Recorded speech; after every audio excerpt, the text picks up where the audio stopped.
பாவங்க மணி கொலை காண்டி இருக்காரு. ரவீனா மேலே சொல்லவும் முடியல, மெல்லவும் முடியல. அதான் சொல்கிறார், தம்பி உனக்கு இந்த கேமே புரியல தம்பி, நானும் ஆடுறேன், என்னையும் நீ ஆட விட மாட்டேங்கிற, நீ நல்லா யோசிச்சுப்பார். இது பிரச்சனை ஆரம்பிக்கிறது தக்காளி சட்னி வைக்கிறதா, சாம்பார் வைக்கிறதா, காரக்குழம்பு வைக்கிறதாங்கிறது மேட்ரு. ஆனால் இவருடைய வழியை அழகாக கன்வே பண்ணார். இப்போ நீ நல்லா யோசிச்சுப்பார், நீ எனக்கு சாதகமாக தான் செயல்படுறேன்னு சொல்கிறேன். ஆனால் கடைசியாக கேப்டன்சி பற்றி பேசும்போது மணி கேப்டன்சி பண்ணல, ரவீனா தான் பண்ணாங்கன்னு சொல்லுவாங்க. முதல் நாள்லேயே அந்த பேச்சு வந்தது பார்த்தியா, உச்சம்மா சொன்னாங்க. இல்லை நோட் பண்ணு. அதை விட முக்கியமாக இந்த டாஸ்க்லேயே நான் சொல்கிறேன், நான் சொல்லக்கூடாது பட் இருந்தாலும் சொல்கிறேன். நேற்று நீ என் மேலே இருக்கிற பாசத்திலே பணம் கொடுத்த, 2வது ரூம்லேயே என்னை தூக்கிட்டாங்க பார்த்தியா, அதுதான்டா இந்த கேமு. இந்த கேமு உனக்கு புரியணும்டா. நீ என் மேலே பாசம் வைக்க அதெல்லாம் செகண்டரி, வேறு இடத்துல வச்சுப்போம். இங்கே பொறுத்தவரையும் கேமாக ஆடினா தான் நம்மளால் சர்வே பண்ண முடியும். பார்த்துக்க, சொல்ல வேண்டியது என் கடமை, நான் சொல்கிறேன்.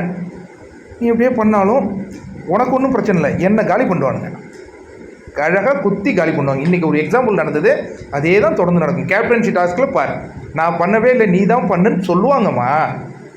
எனக்கு இதே மாதிரி நீ பண்ணிகிட்டே இருந்தேன்னு வச்சுக்கேன், நான் இந்த வீட்டை விட்டே போயிடலான்னு எனக்கு ஒரு எண்ணம் வருது. நான் சொன்னது கிடையாது இந்த வார்த்தையை, பட் என்னை சொல்ல வச்சிடாத, நானும் போகிறேன்னு சொல்லிட்டேன் அப்படின்னு மணி பேசும்போது அவருடைய அந்த வழி நமக்கு புரியுது.